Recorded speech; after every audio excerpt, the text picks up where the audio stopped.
Sorry, wrong Poison song.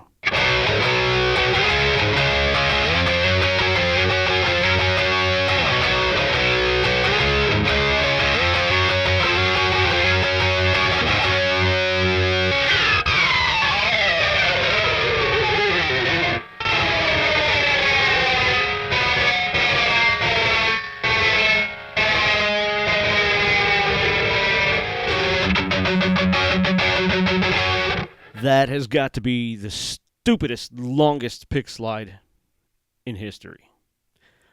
Welcome back to another Boss Katana tone tutorial, brought to you by coffee. Because when you get old, you even drink coffee at night, and you still go to sleep at 9 o'clock. So prepare yourselves for that, if you're not already there. Poison. If you were brought here by the YouTube short, then welcome. If not, this is just another weekly tone tutorial. I'm doing this midweek because it's an easy one, and I might do another one at the end of the week. But Poison, yeah, shorts. Let's talk about shorts. I don't like doing YouTube shorts, but they kind of generate some traffic to the channel. I don't like them because I don't like to put an hour and a half into a 60-second video like some people do. And half of the YouTube shorts are girls doing stupid transitions to a really stupid Nickelback song, something about blisters and twisters and tricksters and something like that. I'm not sure. Anyway, here we are. Poison. Poison is one of those, they can kind of be a guilty pleasure band, I suppose. If you grew up in the 80s and 90s, they were all over the place. Big into the glam scene. Listening to Poison is like playing with yourself. It's fun, but you don't do it in front of your friends. No, I'm just kidding. Like what you like, who cares? It doesn't matter.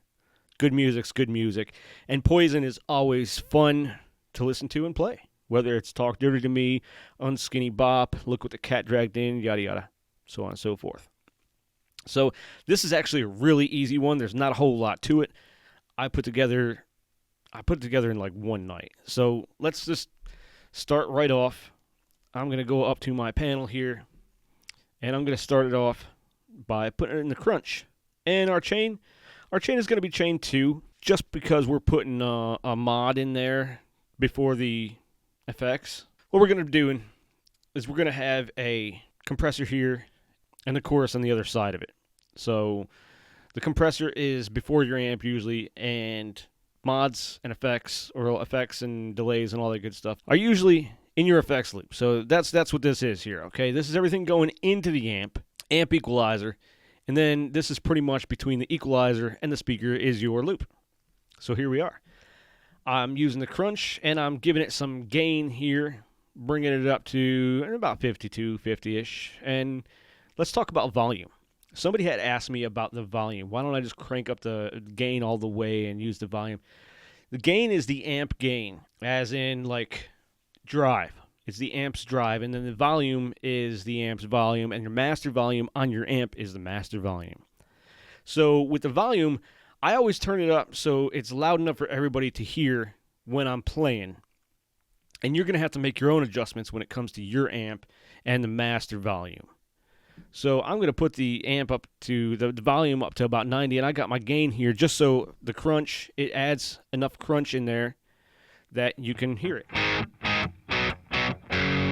It's crunchy. And let me see something. I do have my Parametric EQ on. This is my go-to Parametric EQ. You've seen it 100 times. And I think I'm going to go over Parametric EQ a little bit deeper in another video, and maybe even the graphic equalizer. Let's get back to it. So it's already, with the Parametric EQ, it's already very much alive, which normally I wouldn't turn that on till last. So let's hear it. See, it's kind of thin. So let's just leave that Parametric EQ on this time. You see it, freeze it, take a screenshot of it, put that in your global EQ, so when you're making patches, you want to hear how it sounds without making all those adjustments.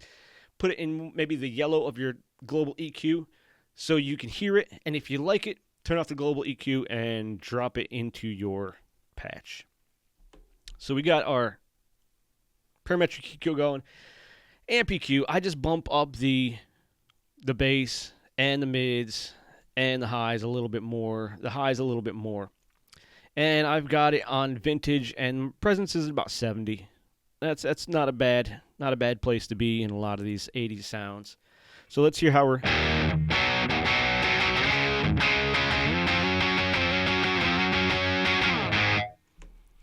Okay, we got our panel and our parametric EQ going on. You saw where we had the chain. Let's go to the boost. Now for the boost, I am using the Governor DS right here because it's between the crunch and the gain. Add that Governor DS, it kind of gives you that Marshall sound. And I know CC and a lot of those guys just use Marshalls, and they didn't use a whole lot of. They claimed that they didn't use a whole lot of effects and basically liked the distortion coming naturally from the amp. So we can't get, I mean, we could do that with the lead and the brown, but I prefer to do it this way because I think it sounds better.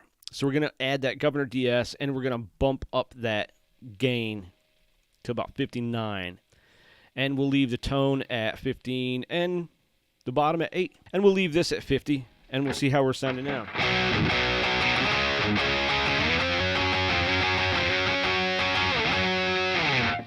We're almost already there. We're going to put a noise suppressor on it, and we're going to put a little reverb and the usual light compressor. See what I have the light compressor set at. I've got the sustain bumped up to 70 to give us a little longevity on that. The attack at 50 and everything else. Let's bump that level up to 55, and this is just going to boost our volume right up.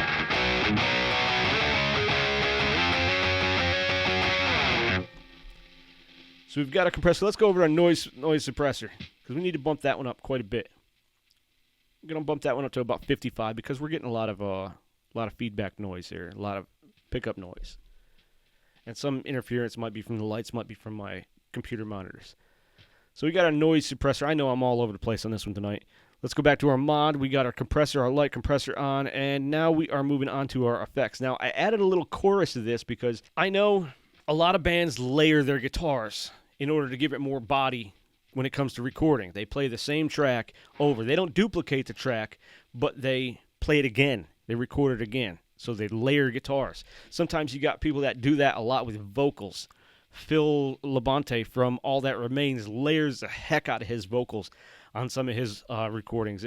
I don't care for that, but that's what he wants to do. So we're going to add just a touch of chorus here. So we're going to turn the low rate down to about 11, and we're going to mash just about everything up in the highs and the lows because I just want enough to where it's present, and it just adds a little bit of layers to the song. I don't want a huge chorus sound. Let's turn that low depth down to 10 and the high depth down to, I guess I got that one at 48. I don't know why I had that one set at 48. Maybe I just forgot that one, but that's where I'm at. We're going to turn these 50-50 on the high level and low level. The crossover frequency, I just wanted to kind of stuck in the middle there, and I want to crank that direct mix all the way up. That gives you a mix of the dry and the affected signal. So let's hear what we're sounding now.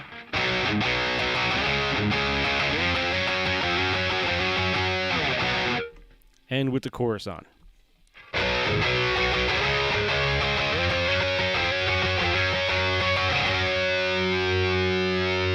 You see what I mean there? It sounded real good to me. And we're going to add some reverb. But this song, if you like to play simple songs, kind of like playing some AC/DC songs, if you just want to turn on a song and jam with it, if you don't have an Ultimate Guitar subscription, it's like $20 a year. It might be $30 now. I'm not sure. I got mine on a Black Friday sale or something like that. You can play along with the tab on there, or I'm sure there's Mr. Tabs might have that on there too. You can play it along with that. But that's a real easy song. If you can play power chords, you can pretty much play the entire song of Talk Dirty to Me. It's that easy. You can see down here, this is all I'm playing. And then you just got to get the picking pattern down. It's a lot of palm muting.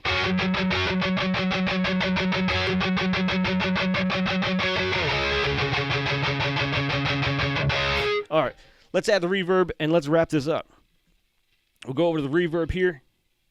I'm going to turn it on. I got a simple reverb. It's going to be a room reverb.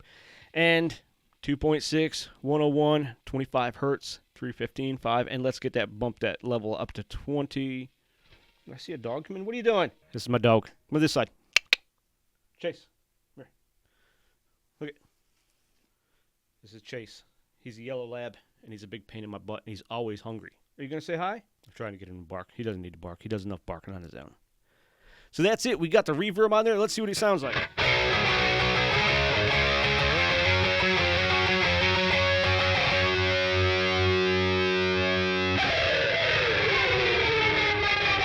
That long pick slide again. But you don't have to add that reverb. I mean, it sounds just as well without it.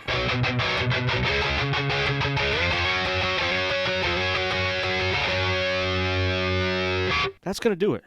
Let's wrap it up. It's getting too long. I've done way too much talking here tonight. As always, the patch will be in the description. I hope you enjoyed it. If you have any other suggestions for this patch, or I have a small list of requests. If you'd like a request for me to do a patch, drop it in the comments below. Let's keep in mind, though, I've done a whole lot of 80s hair metal patches, and after a while, they're going to start sounding the same. Okay? There's not a huge difference in a lot of them. So keep that in mind. We'll see you later this week.